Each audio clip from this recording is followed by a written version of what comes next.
What's going on, everyone? Welcome back to another episode of the H Panel, the show where I bring on guests from all different backgrounds to talk all the things mental health. I'm your host, Harry Potvin, and today we have a very special guest by the name of Will Everett. Will is an NLP master practitioner, a behavioral coach, a hypnotist, and a mental health first aider. With over 6 years of experience treating patients and 20 years of coaching, he uses his techniques to help people become the best version of themselves. Whether that's to boost your confidence or to eliminate phobias, this guy does it all. So I wanted to thank Will again for coming on and having this discussion with me. It's really important and I can't wait for you guys to listen. Also, before you keep going, please like, comment, subscribe, give 5 stars, whichever platform you're on. Share with a friend if they need to hear this. Let's keep this conversation going, guys. And last thing before we go, a lot of you have submitted your best advice about life that you've heard throughout the years, and I'm going to start each episode with 1 or 2 of them. So for this episode, I'm going to start with these 2 because I really enjoyed reading them. The first one is, people's opinions of you are none of your business and you shouldn't worry yourself with them.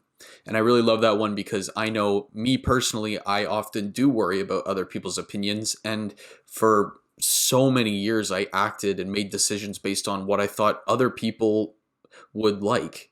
I wanted everyone else to be happy without addressing how I felt or decisions that would make me happy. So I really enjoyed that quote. And the second quote that was submitted, super simple, straight to the point. Wherever you go, there you are. I love the simplicity of that quote, and that's what I leave you guys with before leaving here. Without further ado, please enjoy this episode. I'll talk to you guys soon. Peace. I'm Harry Potvin, and this is the H Panel.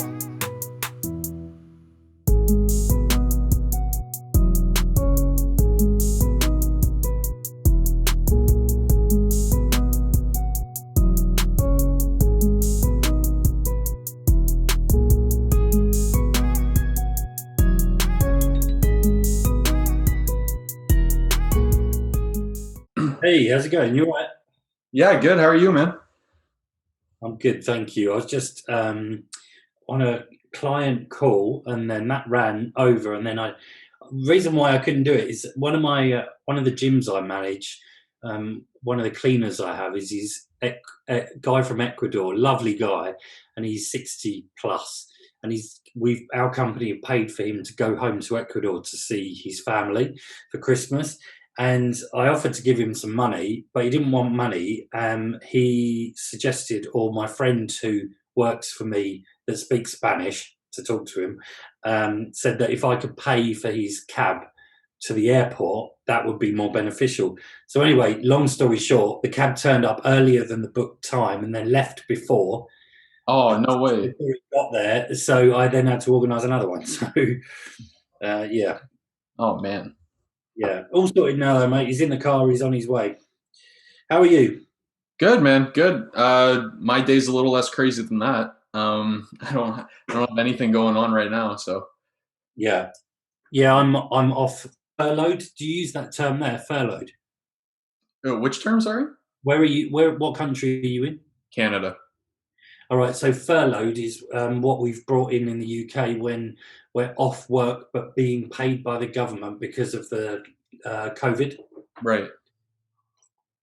Because I'm not physically in work, but I am being paid. So it works really well for me because I can see clients and do stuff like this. So Yeah, no kidding. Your job's virtual though, right? Like it's mostly, I guess. well, no, I've got 2 jobs. My first one is I manage 2 gyms, Mhm. and they're obviously sites that I would normally go to.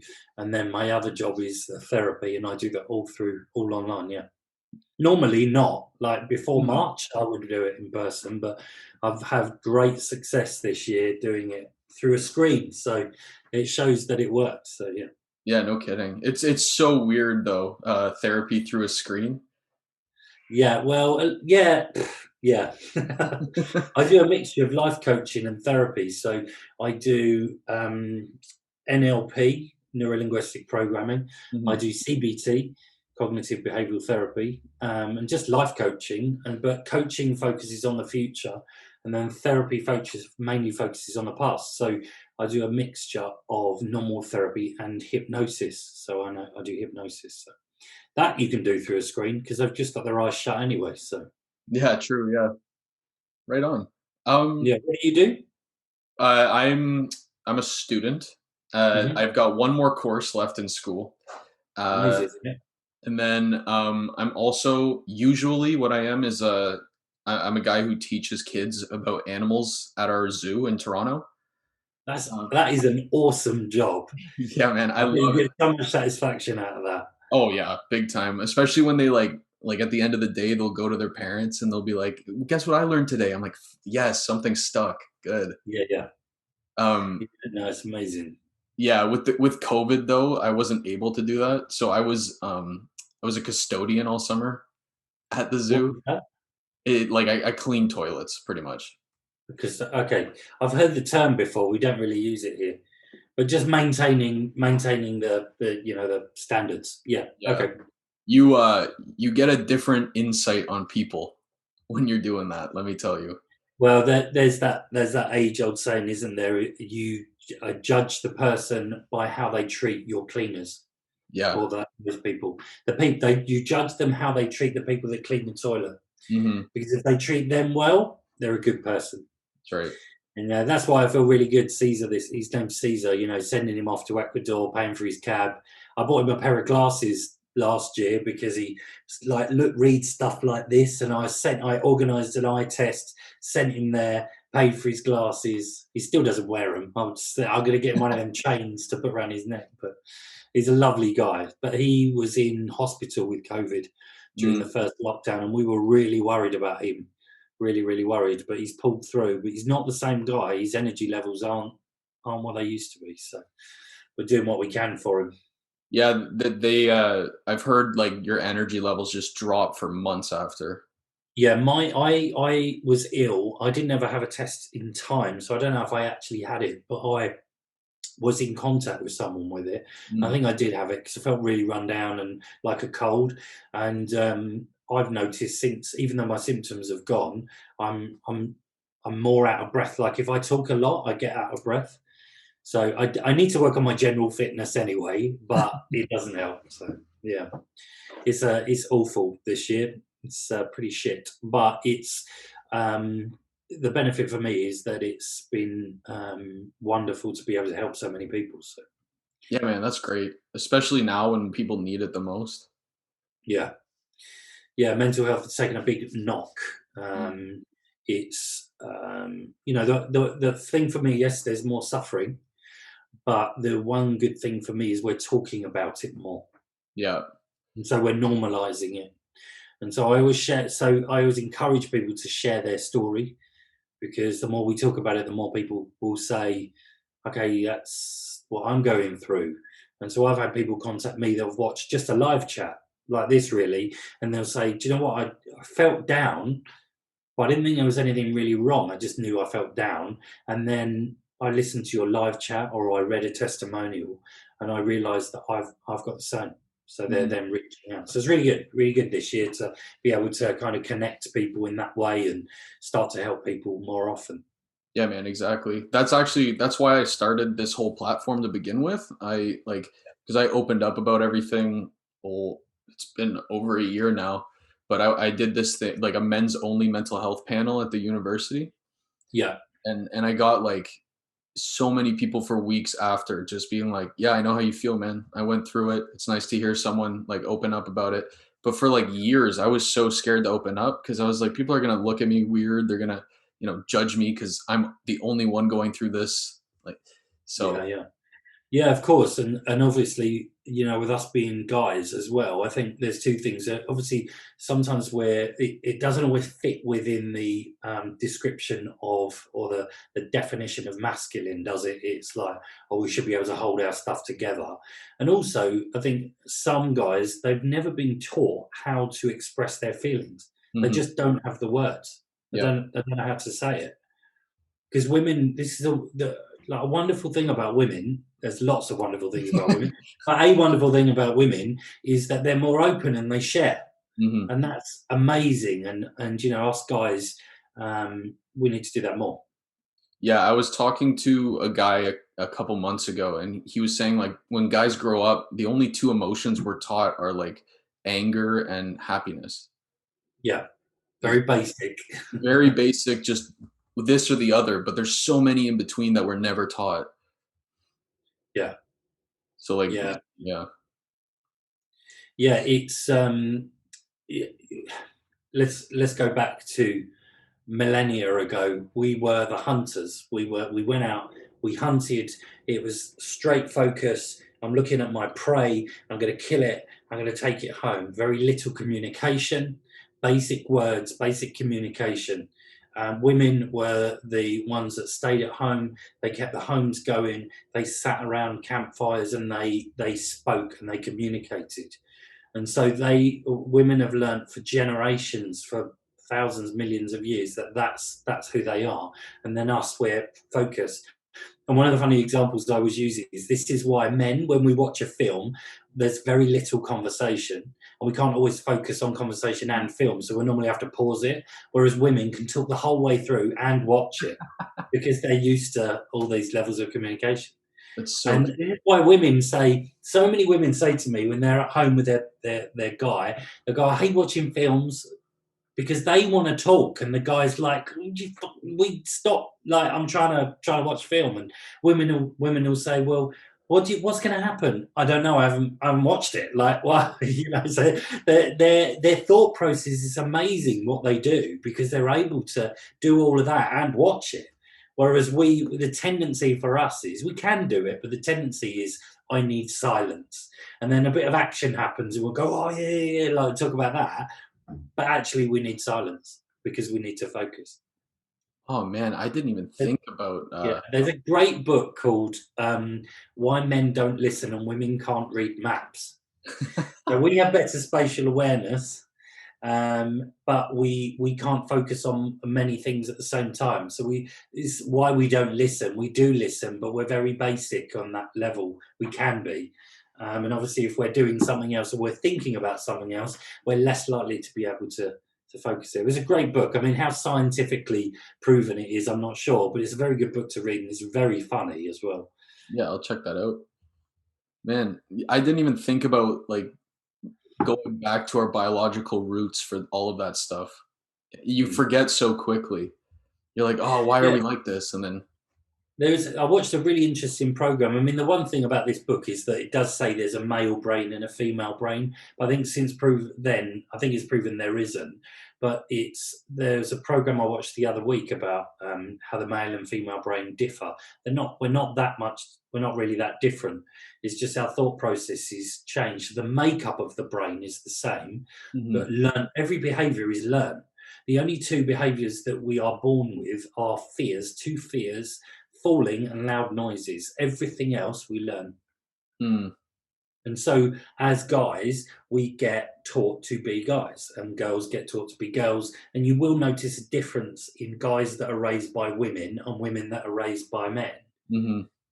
There is a difference. It doesn't make us more masculine or more feminine. We just can think a little bit more like a woman, if you want, without that being it's not a criticism in any way. It's just you're able to think more that way. It's just how you're taught, because of course we copy behaviours. Yeah, you feel like there's a different energy to those people who are raised by women. You can just Yeah. tell right away. Yeah, absolutely. Yeah, but like women, they're a little bit more considerate. I'm massively generalising here. Right. But overall, women are a little bit more considerate and Yeah, exactly. more open with their emotions, more open with talking about their feelings. So yeah. Yeah, exactly. So how then do we change this narrative of guys have to be that tough, like focused, no emotion kind of person? How do we change that narrative if it's sketched in our brains and taught to us? So do you mean, how do we change as individuals, or how do we change the acceptance of it? Both. Like how let's say you're in your 30s and you were raised by men and you're told you can't cry, you can't do all of this, and it's been Yeah. hardwired into your brain. How do you change your thought process there when it's been engraved into you? Well, that's the key thing, is you change your thought process, because thoughts equal feelings that control behaviors. So thoughts, feelings, behaviors. So if you're thinking, if when you're upset, you've already got the feelings of being upset. Why are you upset? Because something externally has happened. And the process is external input. So we've seen something, we've heard something, we felt something, or you've intuitively got something. come to you, then you have an internal reaction. So there's usually an internal dialogue, thoughts. So it's what you're thinking about that then creates external reaction. Okay, so thoughts, feelings, behaviors. First thing is to change the thoughts. So if we're upset by something or something's happened and we naturally want to show emotion, could be cry, could be something else, and we are saying to ourselves, I can't cry, don't cry, don't cry, don't cry. Feelings change, behaviors change. But if we accept that, as it absolutely is, crying is a biological way to relieve stress. It is programmed into us as beings to cry when we feel sad or have stress. That's how we do it. And so what we've now taught ourselves is don't cry. What we're really saying, hold the stress inside. Now, I don't need to explain why that can be, detrimental to someone's health, both mental and physical, because we can bring on physical symptoms when we're holding in stress. And so, how do we change how we've been brought up? First of all, we have to accept that this change is a positive change. That's the first thing, because once we know it's a positive change, we're then more open to doing it. And then it is the thought processes. Now, no, I'm not saying if you're upset at work and you work in the zoo and in the middle of loads of kids or something, I'm not saying you should just burst into tears right there and then. There's an appropriate, safe moment to do it for you. Right. But it is about being able to do that without fear of judgment, right? I mean, we are, God, boys are blue, girls are pink, right? We have all these. You do it more. US do it. I don't know whether you do it in Canada, but these kind of parties where you burst a balloon, it's either pink or blue, and there's like these announcements. I can't remember what they're actually called, but these announcements, and blue is a boy, girls are pink. Yeah. So we're programmed. Girls are blue, boys are pink. And okay, we've got to differentiate, and I get that, and I understand that. But it's when a boy wants to wear pink, or it's a girl that wants to wear blue, or play with a tractor, play with an army, and the boy wants to wear a skirt, and that's when we go, everybody else is like, whoa, that's not acceptable, that's not socially acceptable, because you don't fit within the mold. Mm-hmm. So the moment we accept that molds don't exist, we've created them, they're man-made, we've created it.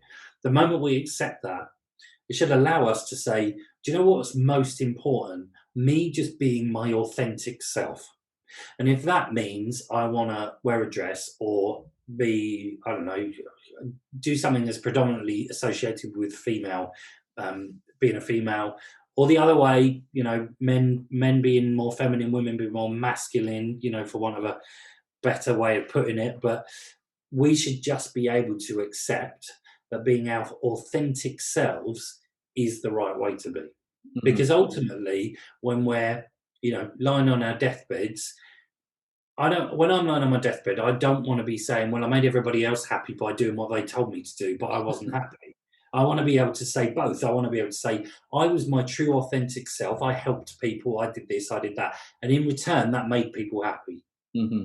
And if when you're happy and someone else isn't made happy by your happiness, they're not the right person in your life. Because those people that are meant to be in our lives will be happy from our happiness. Mm-hmm. And through stages through life, we get new friends and we move apart from others. And if we're really lucky, we get to keep those people in our lives. But different changes and different directions that we take often determine the people that we have to surround us. So there's a very long-winded answer to your question. The first one is how we accept it. The acceptance is, know it's a positive change, be your authentic self. You don't need to explain why. As long as you know it's the right decision. And so then the bigger question of how do we change the acceptance and society's perception of it? We're getting there. We are getting there. And I think as generations move over and roll over, it will become more acceptable. Mm-hmm. And speaking out, making it more normal, and being acceptive of others as well.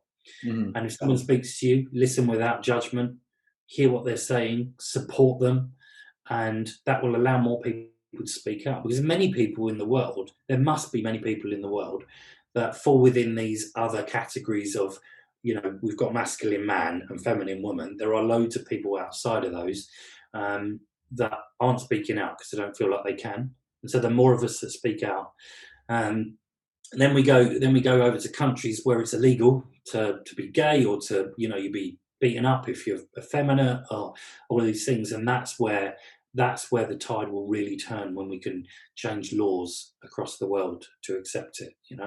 They're the biggest changes. I mean, Hungary have only just ruled that same-sex couples can't adopt. And it's like, come on, we're almost 2021 here. Like, what's going on? Wait, So we need, we've still some work to do. they just lawed it illegal for them to adopt? Yeah. Oh my god, man. Yeah. That's like the exact opposite way that the rest of the world's going.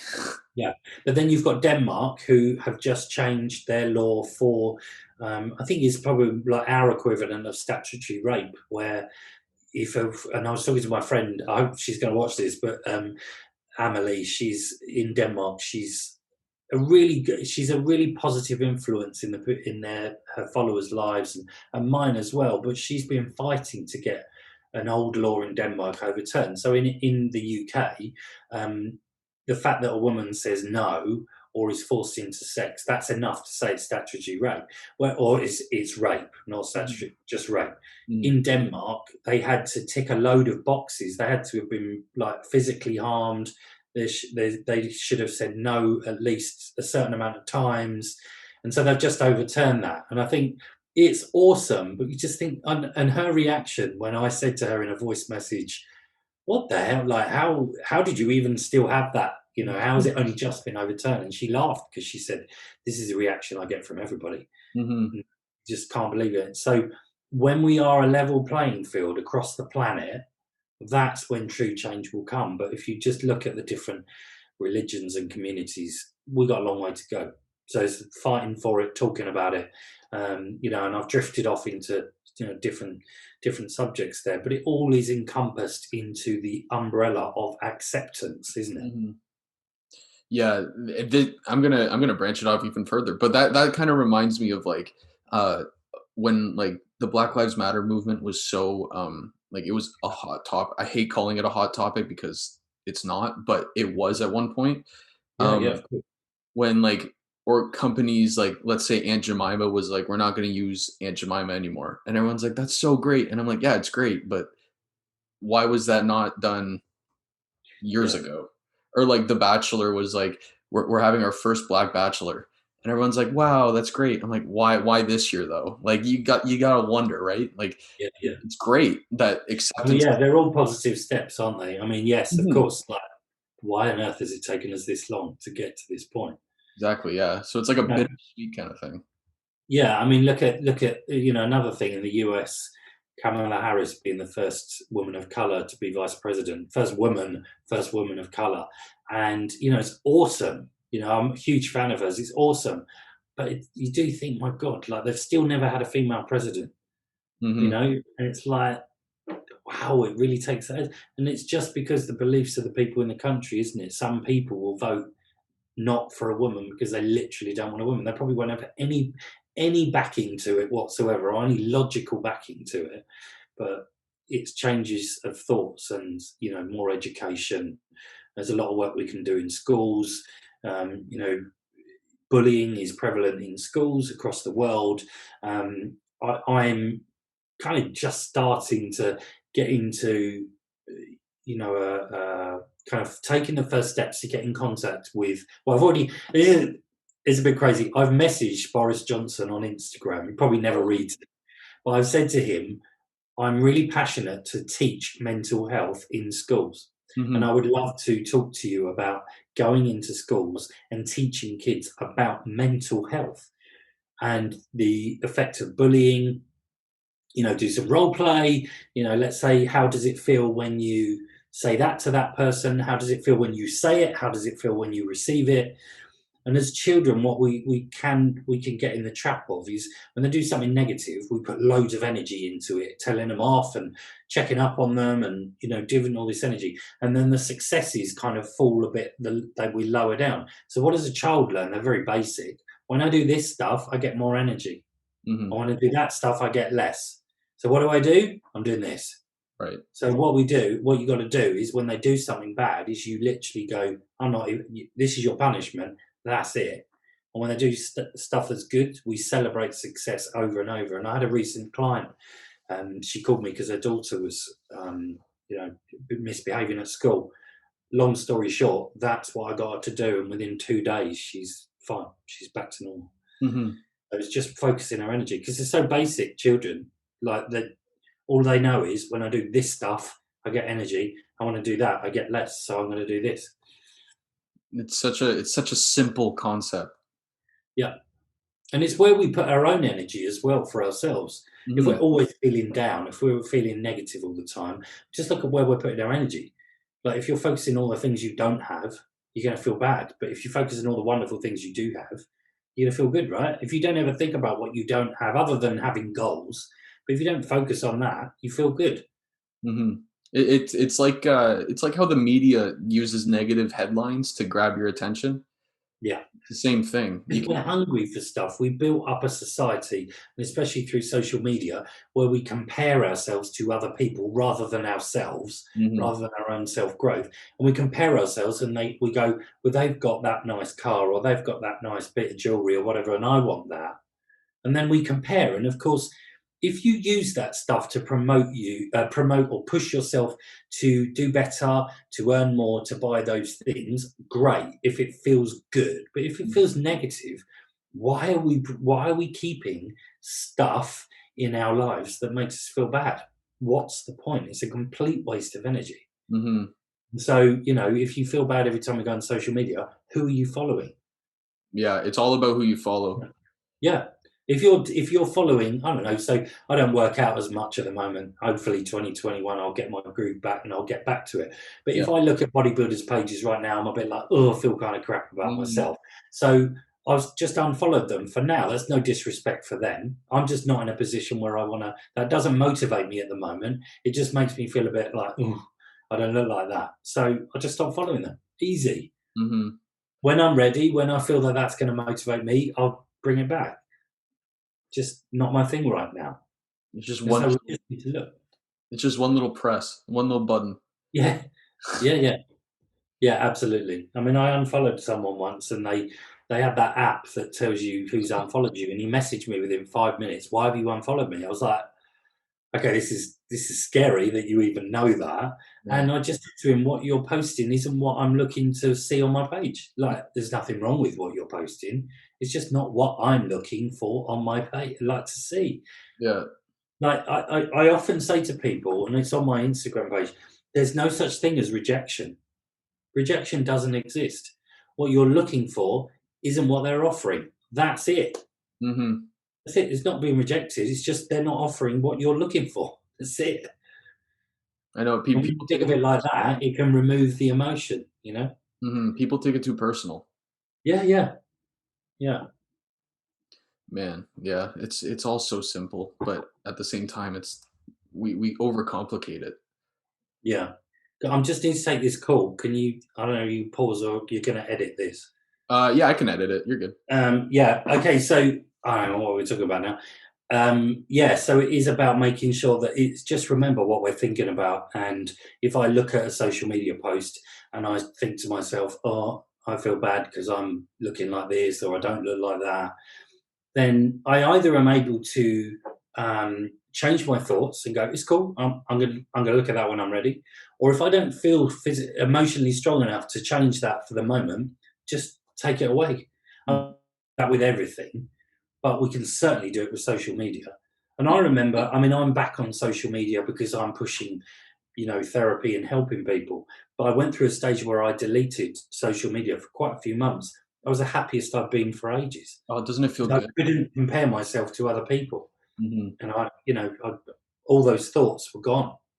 So it's great.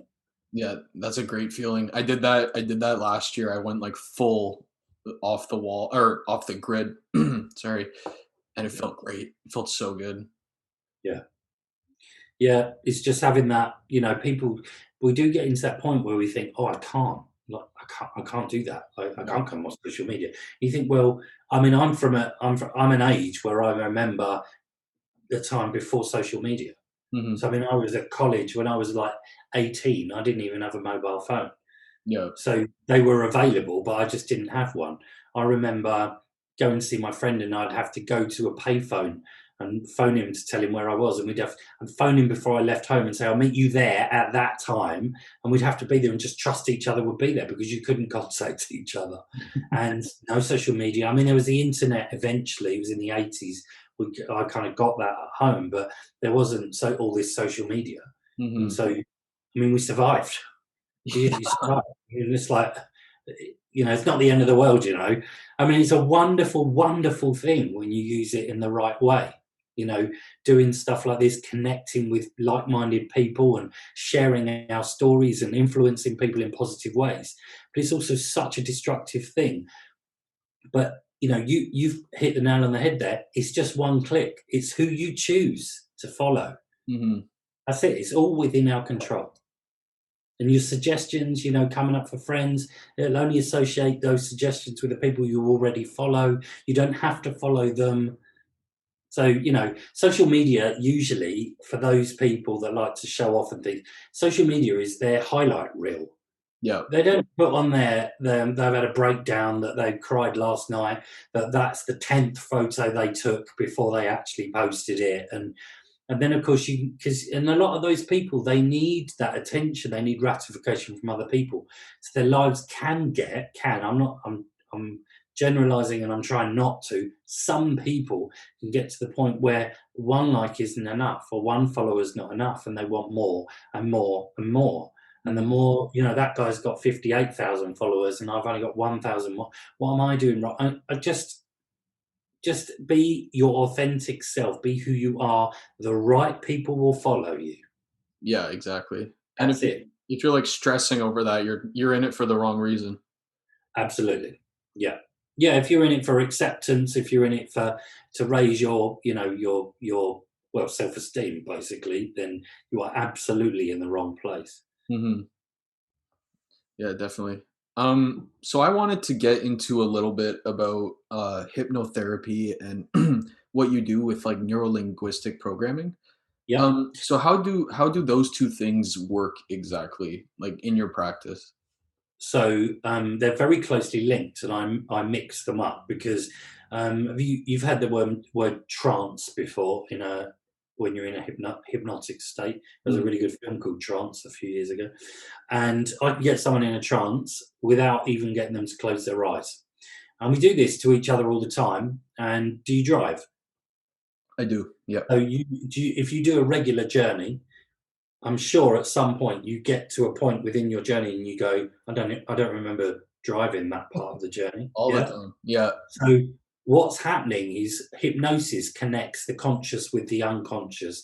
And I often describe it as an iceberg in the ocean. And you'll see loads of pictures of icebergs where it's success. And the bit above the ocean is what we do see, and the bit underneath is what we don't see. Hmm. And so there's an incorrect theory that Sigmund Freud described it as that, but he didn't. But it's basically the top part of the ocean is the conscious mind. That's everything we're aware of at this current moment. Now, we're only able to focus on 7 things in one go. That's it. But there is other stuff that we can pluck up from the unconscious whenever we need to. Like, so, for example, before I ask you this question, you're not thinking of it. But when I ask you, what is your mum's name? You Hmm. know what your mum's name is, but you weren't thinking of it as one of your 7 things. And Right. so we have it open and we can pluck stuff out. And of course, loads of other stuff is buried really, really deep because that contains everything we've ever learned and everything we've ever experienced. And that part beneath the ocean is the part that controls habits and behaviors. So something could have happened to us in the past.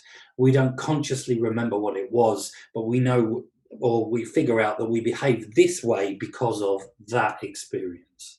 And we don't always link those things together. We'll go, well, I don't know why I behave like this. I can't remember why I would behave like that. And so that's where hypnosis really works, because I get you into a trance state. I tell your mind that the doorway is opened. I'll give you a story to follow. So it's almost like a guided meditation, I guess. I'll give you a story. And then while you're doing that, I talk to you, but to your unconscious mind, and ask for it to solve the issue that you want to solve. Now, I might know what that issue is, or I might not. I don't have to know. It helps because I can refer to it. But sometimes it isn't. You as a client might say to me, I'm like this because of that. Mhm. And then after a few sessions, we realize you're like that because of something completely different. You think it's that, but it's not. You just want to find out. You just kind of justifying that to yourself because we need to. We want to know, why do I behave like this? Oh, well, it must be that. But actually, when we delve deeper, we realize that it isn't that reason, it's for something else.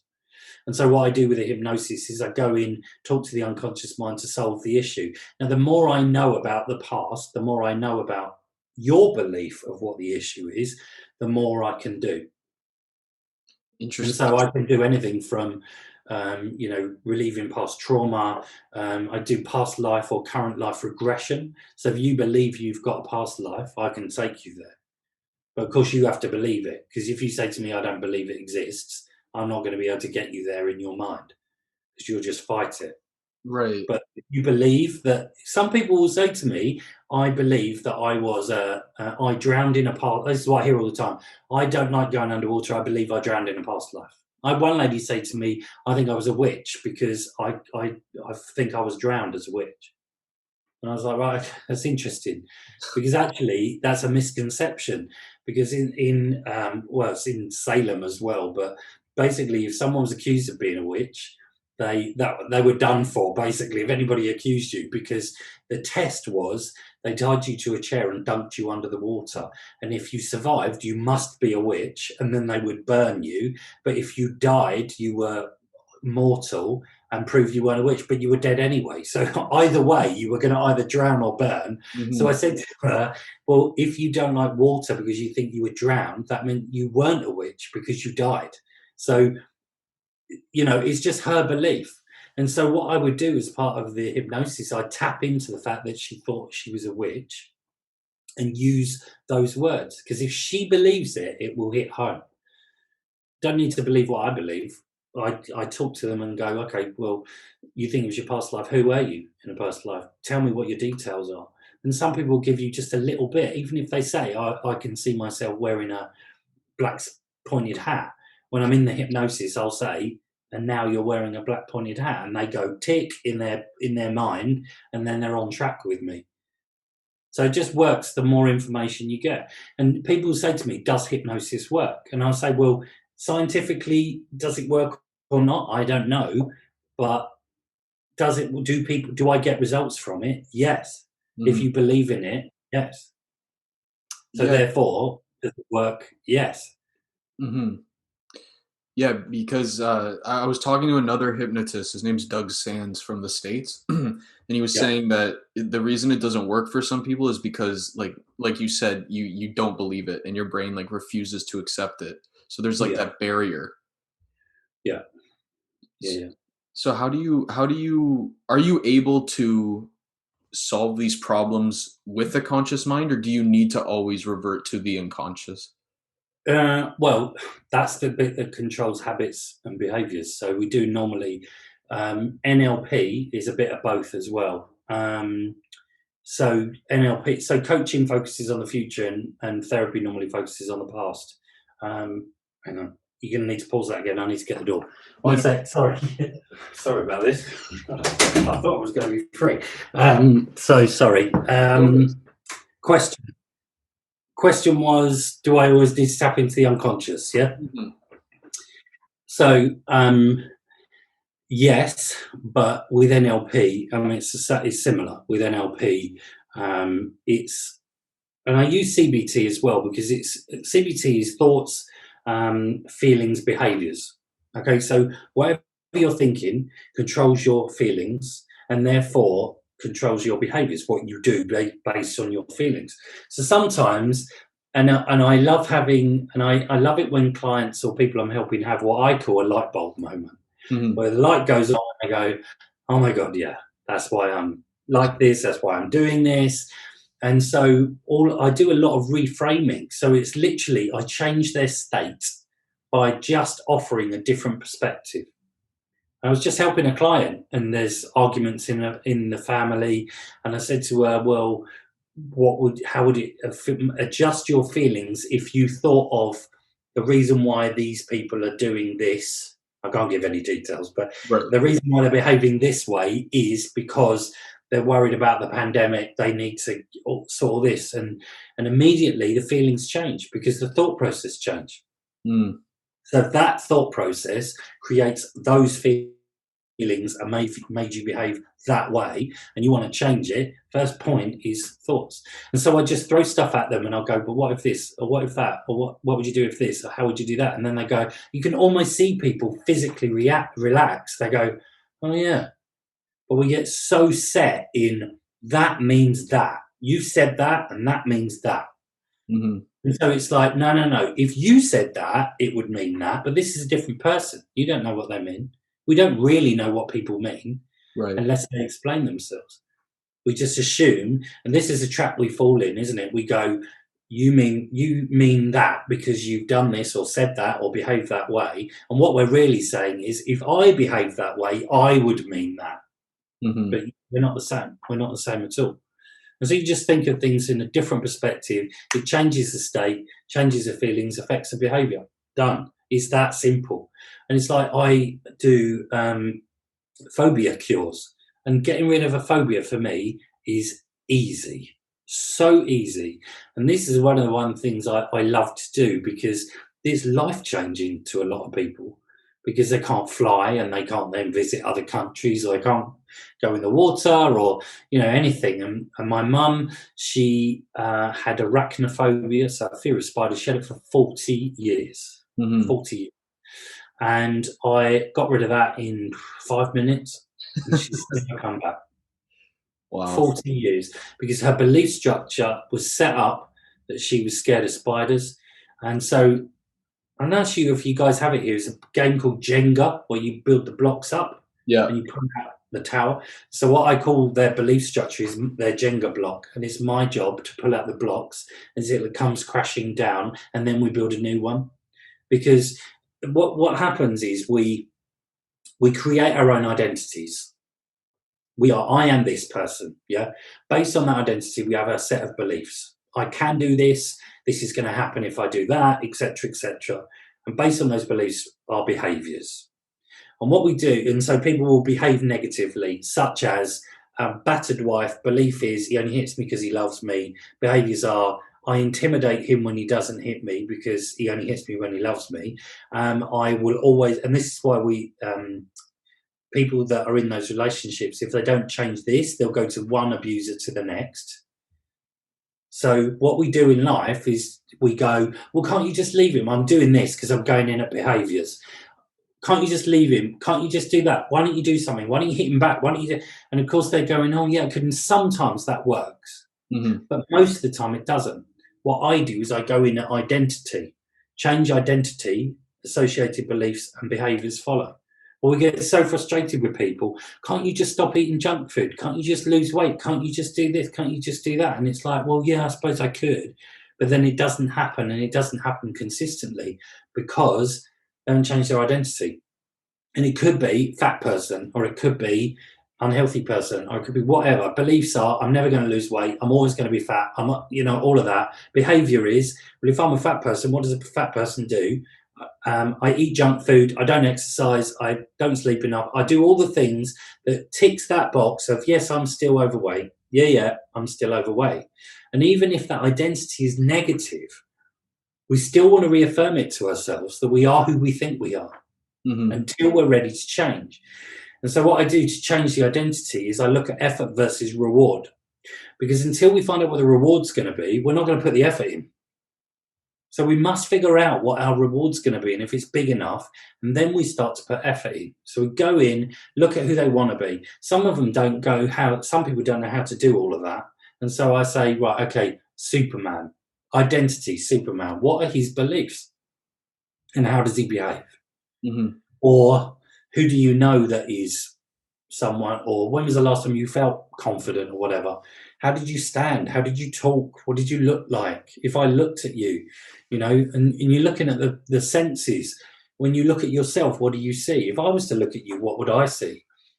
What would people be saying to you? What would you be saying to other people? What would you be hearing in your own mind? And therefore, what feelings do you have when you have achieved your goal? Because one of the important questions I ask is, how will you know when you've achieved your goal? Because if you can't tell me what the measures are, you're never going to know if you've achieved it. So there's a whole load of stuff I set up with the NLP and the life coaching so that we can move stuff forward. It's all well and good solving the past issue, but then they're like, well, who am I now? I don't know who I am now. So, right, okay, who do you want to be? When was the last time you felt that way? What did you look like? How did you sound? What did you feel like? Go there. And then sometimes I use hypnosis to future pace them.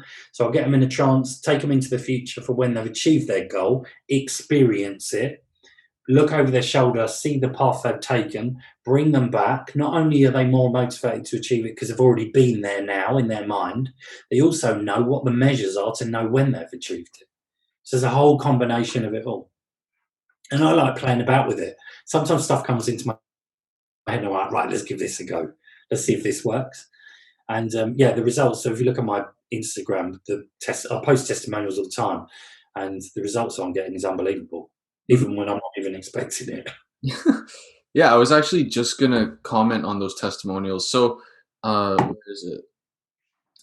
Oh yeah. So what exactly is your Mind Fit program, and what are the techniques that you use for your In the clients? class. Sorry? Is that in the class? Yeah. What is the Mind Fit class? So it's a website that I'm part of, a platform called TrendFit. Mhm. So it's TrendFit, trendfit.tv. It's an online fitness platform. And all the classes are called something fit. So there's a dance fit, there's a yoga fit, and mine is Mind Fit because it's a meditation class, but I combine hypnosis with it. Mhm. And so I'm on Zoom and I have all these people turn up and I can see them, and then I play some music and do a meditation class. But I do hypnosis because I go unconscious, give them gifts, if you like. So you're going to feel stronger, you're going to feel more confident, you're going to overcome illness more quickly, mental health issues will disappear, all that stuff, bring them back out. And that's it. And we do it for 45 minutes, and I do another one for another site for an hour. And the feedback I'm getting is that there was one lady that had insomnia for 10 months. She no longer has insomnia. There was, loads of examples of stuff like that. So that's what the class is. It's kind of advertised or marketed as a meditation class, but I do use hypnosis in it. Mhm. That's awesome, man. Yeah. Um, So they're generic sessions, because if I was to do a session with you, I'd use your name, I'd use your personal stuff that you are aware of, and in your mind you'd be like, oh yeah, he's talking to me. Whereas when you're in a class, you can't do anything specific because there's so many people with different names and things. So it's very generic, but it does work. I mean, I've even surprised myself, the feedback I get. I'm like, this is unbelievable. Absolutely unbelievable. I mean, it makes me feel great. I mean, ultimately, I do this because I want to help people. So it just makes me feel really good. yeah, of course. Yeah, so I guess it's like, because it's so general, it's like it's almost like a guided meditation kind of. Yeah, it is. Yeah, it's exactly how I describe it, guided. And you can either follow my voice or not, Mm. because some people don't want to. Some people aren't able to because they focus on it so much.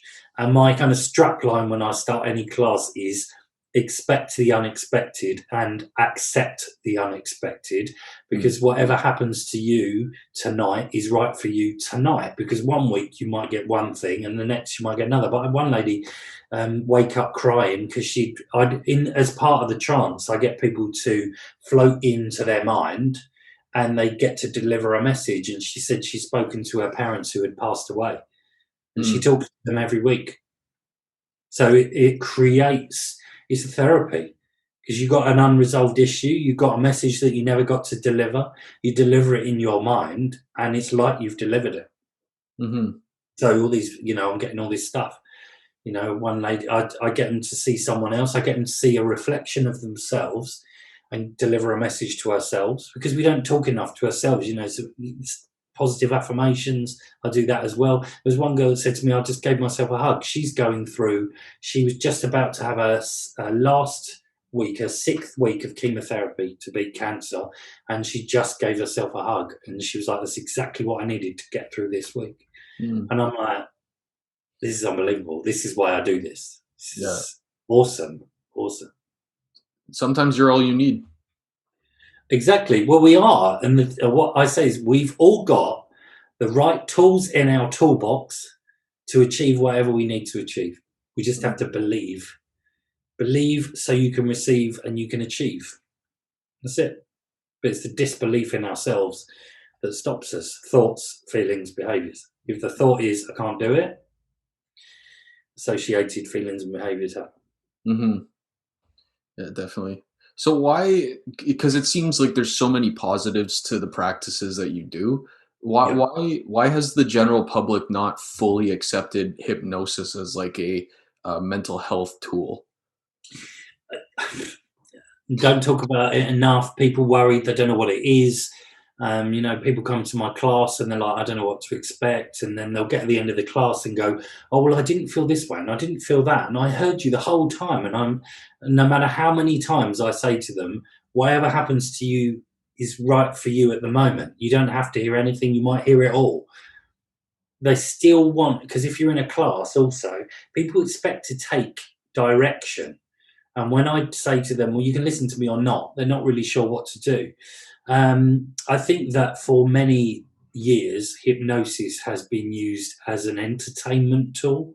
And so, stage hypnotists, they get up, they make you dance around like a chicken when they click their fingers. And of course, there is that humorous side to it that we see. And some people are just, I think because it's not logical. How does it work is not logical. People can't figure out how it works. And so they're not really thinking. And what usually happens is they need, to watch a chat like this or to have someone else say, yeah, it worked for me, and then they're more likely to do it. Is it scientifically proven? I don't think it totally is. That's probably why as well.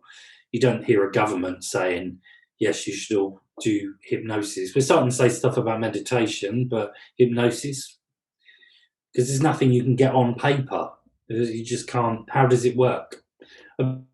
Me saying it works because your mind is like an iceberg and I'm talking to the unconscious part. We can't prove there's an unconscious mind. It's a theory, but where's the scientific proof? And so I have total belief this is what it is because it works for me. But from the outside, people are just like, I've got a what? I've got an unconscious mind. What are you talking about? Like, we're not educated on it. And it is a shame. And in 2012, I was suffering with depression and I was self-harming. And I went to the doctor and she said to me, do you want me to sign you off work? That's the first thing she said to me. And I was like, you haven't even asked me what work is like. And had you asked me, you would know that work is the only stable part of my life right now. And so I didn't say that, but it just made me reflect on it. And I thought, that's really weird. You just want to sign me off straight away. Because if you take that away, I've got nothing. And then she said, oh, I'll give you some pills. Just take some pills. Not once did she ask me, what do you think you need? Would you like to see a therapist? Would you like to go to a talking group? Do you want to take pills? She didn't once say to me, what do you need? She just said, here's the pills. I can sign you off. And luckily, I said, I don't want to be signed off. And within 2 days, I'd flushed the tablets down the toilet because that actually made me feel terrible. So, because all they do is they put this nice sheen over your emotions and you can't feel anything. And they made me feel really tired and run down. And I was like, no, I can't do this. Yeah. And so I brought myself out of it. I read an amazing book called The Secret by Rhonda Byrne. It's all about positive affirmations, positive thinking. Thoughts create, whatever you send out to the universe, you get back. And it worked for me. Luckily, it worked for me. And there's all these techniques that I use with other people. One lady who came to one of my meditation classes, her mum was suffering with looking back at the past and having a lot of feelings about her past, and she's getting old and feeling really down and suffers with anxiety. And so all I did was I recorded. I asked her for a load of personal details. I recorded it on a memory stick, her meditation, if you like. And she messaged me the other day. She's like, she's totally feeling better now. Wants to know what you look like and how old you are, because she's felt a connection with me, and she feels better. And it's all about mindset. If you're thinking negative things, the only outcome is to feel negative. Right. Change your thoughts. And people will say, I can't. Well, what are you gaining from your current thought process? Because you do gain something, because we gain from everything we do, even if it's your identity is depressed person, and so therefore associated behavior confirms you're a depressed person. That's where we are. Find out what the reward's going to be. You'll put the effort in, change the thoughts, it changes feelings and behaviors. That's it, quite simply. Yeah. A lot of people can't do it on their own. That's it. And that's okay. That's absolutely okay. There are people out there, such as myself, that want to help because we want to help. And so if you don't know, if you're watching this and you just think, this is amazing, or this is a load of crap, or whatever, believe that you don't have to do this yourself. Come and seek help. Come and ask for help, because I'll gladly help. It's what I love to do. Yeah, I love that. Yeah, the education part is definitely a big one. I like you, when I went to seek help the first time, I remember the doctor was late, like by half an hour. So I had a panic attack in the waiting Oh, room, anxiety, yeah? all the way, like through the Yeah. roof. And then she walks in, doesn't acknowledge that she's late, and then goes, "What's wrong?" And I told her my list. She goes, "Here's some pills to try out. Let me know if they work. See you." I'm like, "That's it? That's therapy?" Like, Right. I mean, one of the things is also the demand that we put on medical professionals. They probably need to see people like that and get them out, but it's causing huge issues. I mean, if we can't go to our own doctor, our own GP, and explain and talk about our mental health stuff, our mental health issues, our mental health or wellness, without feeling judged or without feeling not listened to, then no wonder we're struggling to talk about it when the professionals or the experts can't deal with it. And so, there are loads of hypnotherapists out there. There are loads of NLP, CBT practitioners that are there. Are they all good? Probably not. Probably not. mhm. But there are some people that are changing lives, and that's amazing. Yeah, that's like everything though. Like, you're Oh, of not course, yeah, yeah. you're not gonna get great everyone's. But the problem I've got is, people will say, "Oh, I've tried this before and it doesn't work." And of course, changing belief structure, then it makes it a little bit more difficult for me. So do little tests. You can do, um, get someone to taste a lemon in their mouth. So if you imagine, so I'll get someone to close their eyes and just imagine them going to a fruit bowl or a fridge or whatever and getting out a lemon. Mhm. And then in their mind, imagine them touching it and feeling the waxy skin, and then cutting it in half, and you can see what it looks like, and now you can almost smell it. And now imagine putting it in your mouth, and you can taste it. And a lot of people go, "Yeah, I can taste that." Yeah. I mean, I had a guy who, I was staying in there. We were staying together. We'd been away. We were on holiday, and it was hot.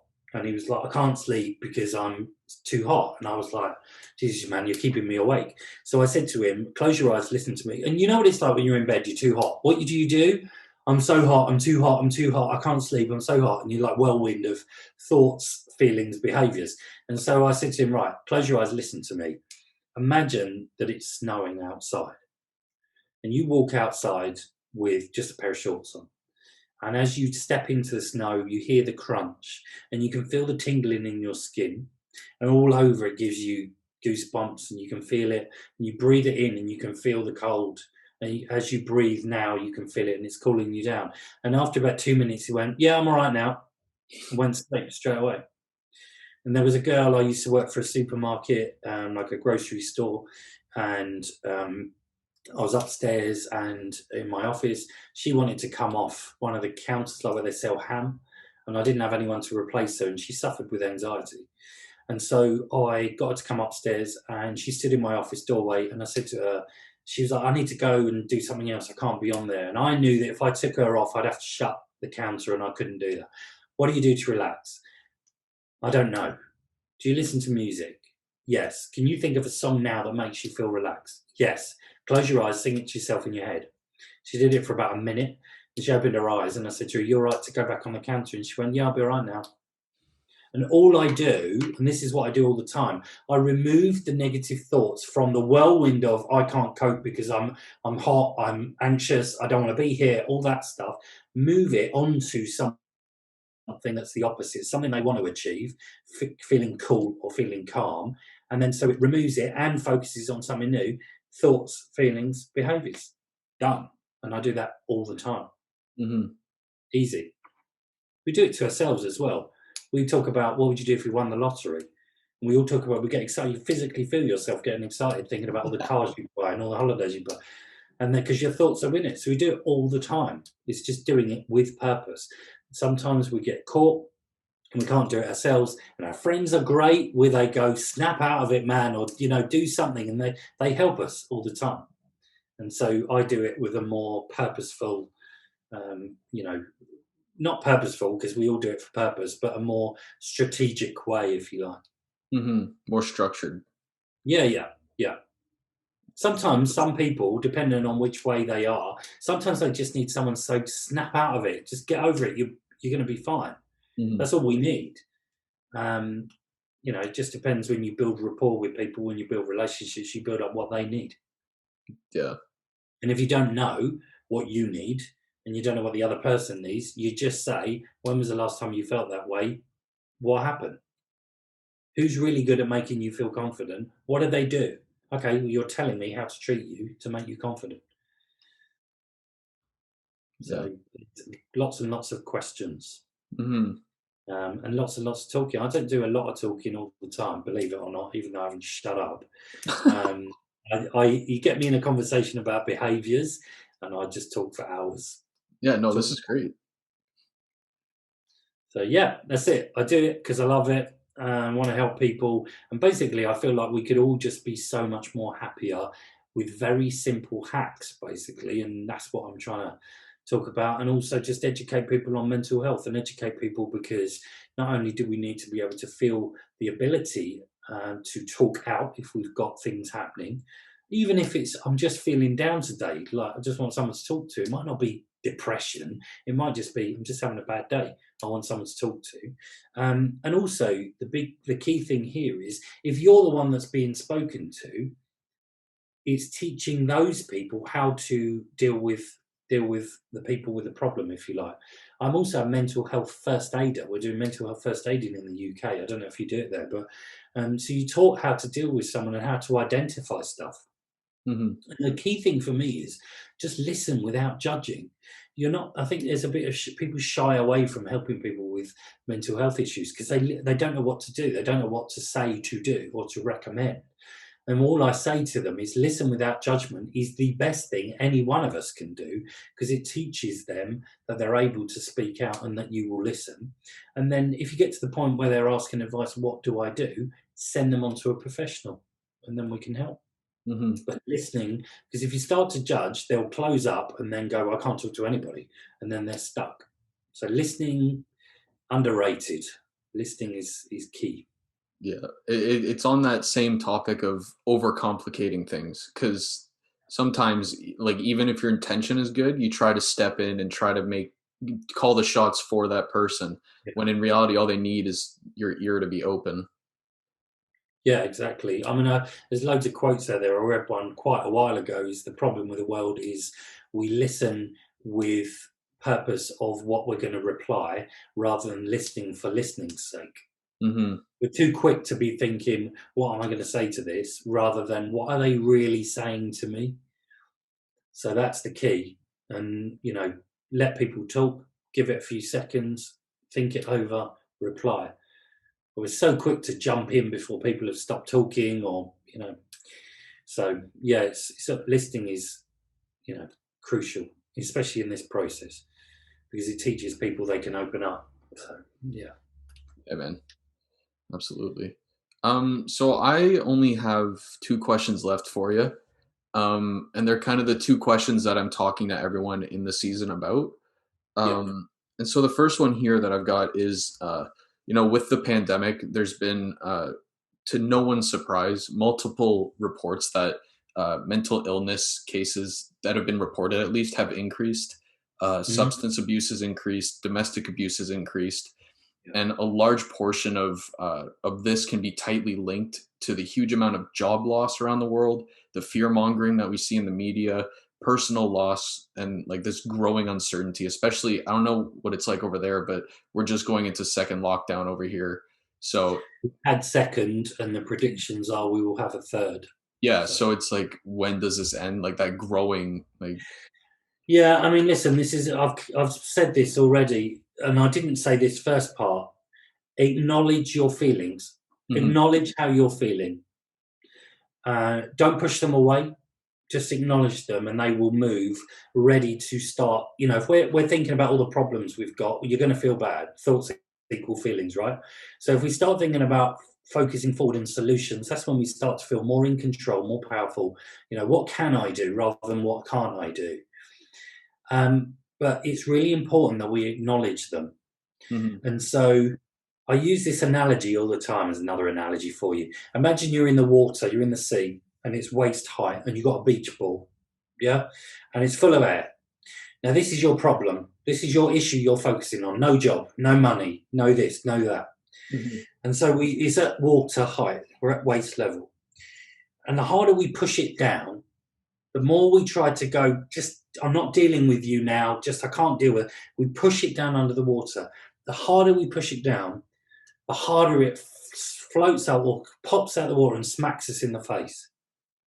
And so, what I suggest and what I do is we open up the air valve, we let the pressure out by talking about it and acknowledging it, and then it floats below the surface so that you can then carry on doing it. And that's what we do. We're focusing all these people. And listen, there's no criticism.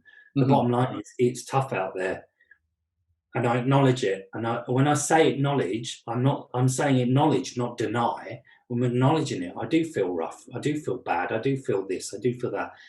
But right now, that's not going to help me. So I'm acknowledging it and I'm parking it. And then what I'm going to do is I'm going to be positive in my thoughts, creating positive feelings, therefore creating positive behavior. So what am I doing? I'm going to update my resume or something, or I'm going to job hunt, or I'm going to see who I can help. Can I do voluntary work? Can I, anything that you're able to do that's ecological for you. So does it fit within who you are as a person and your lifestyle? And so it sounds simple. Get a coach, get someone that can help you. Watch some really positive, uplifting podcasts, YouTube videos, lives on Instagram, or whatever you want to watch. But find the things that inspire you and motivate you, and keep doing them. Find out what your reward is. You'll put the effort in. Everything I've said already. Let's acknowledge the fact that it's tough and people are suffering. There's already been well over 1 million people that have killed themselves this year. mhm. Suicides. Over 1 million across the world. Yeah. And young people as well. Young people. Depression or suicide rates in men, the most prevalent is between 40 and 49. I'm 40, so I'm right in there. So it's like, so is the support there? So, key to good mental health, what have we got? We've got good nutrition. We've got, you drinking enough water. Are you getting enough sleep? Are you getting exercise? Are you getting some me time? Are you spending outside in nature? Have you got us a good support network around you, people to talk to? So there's all those things, make sure you're getting all those things. If you're being healthy, the things you put in your body, then you're more likely to feel better as well. So self-care is really important. And self-care isn't a glass of wine and a slice of cake.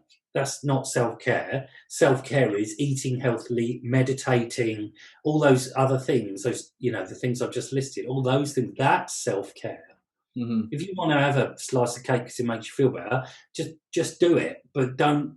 First of all, don't make it a regular thing, and also don't feel guilty about it, because guilt is the most wasted emotion. It doesn't give us anything.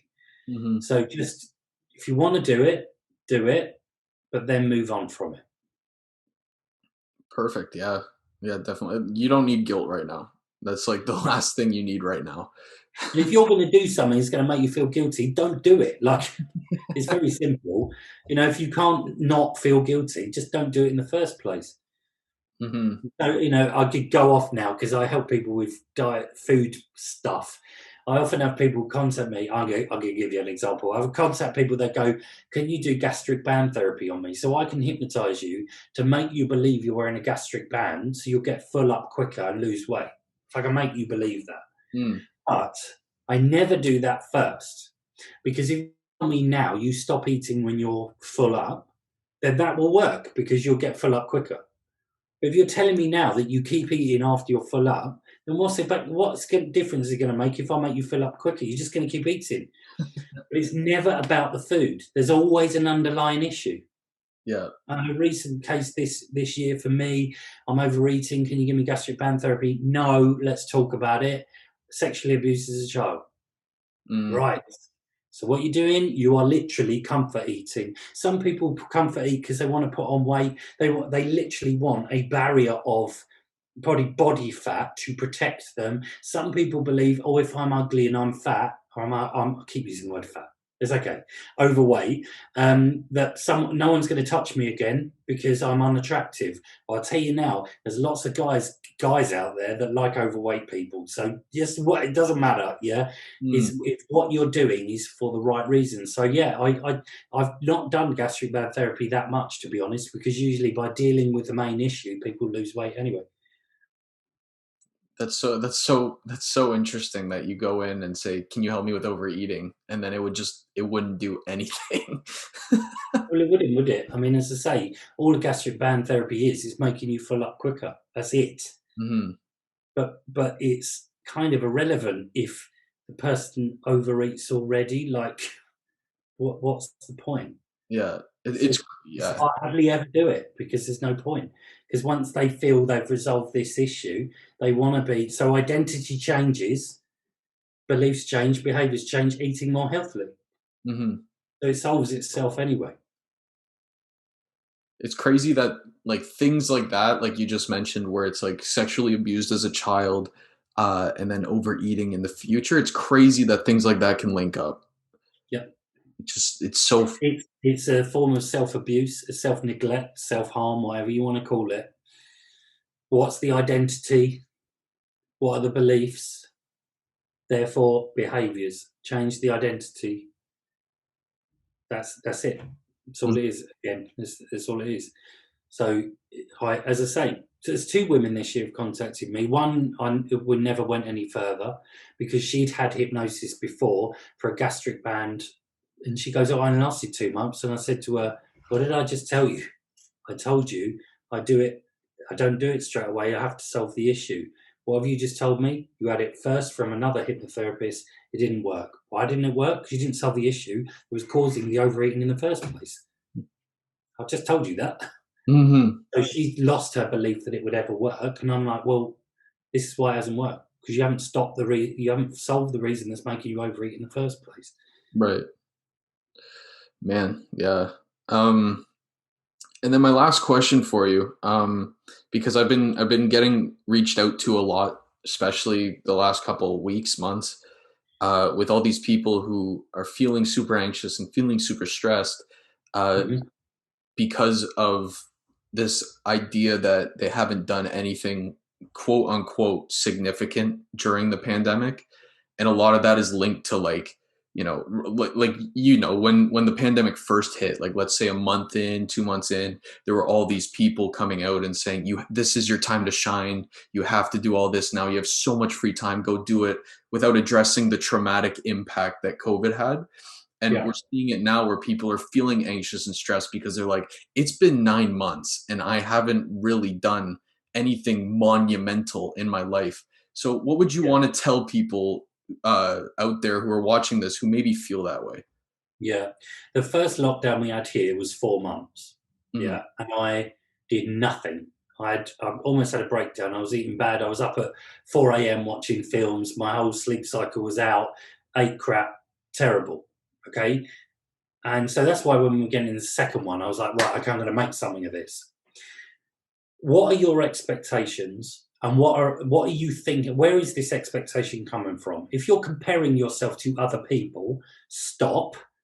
We all become so much more happy when all we do is compare ourselves to our expectations rather than other people. Because, you can compare yourself to where you were last year, and that's great and all of that. But this year is different. Mhm. If your expectations are, and I just want to congratulate and, give praise to everybody, considering that 1 million people have killed themselves, everybody that have made it through with their health to the end of this pandemic or this point in this year, that is your achievement. Mhm. Yeah. Don't underestimate the fact that you've made it through this year, because a lot of people haven't. And so that's where we need to talk about what our expectations are. What is reasonable for me right now? I'd be interested to know where, with the achievements, who are they sharing that with? Because if it's social media, stop. Mhm. Because if you want to achieve something for you and you feel bad about it, we can deal with that. But if you're comparing yourself to other people because they've gone there and there and solved this and done that, stop. We should never ever ever compare ourselves to other people. Never. Mhm. Because we have our own thought processes, we have our own experiences, or our own stamina, and the list is endless, that makes you as a unique individual. You do not have to compare yourself to other people. Right now, you don't even have to compare yourself to where you were this time last year.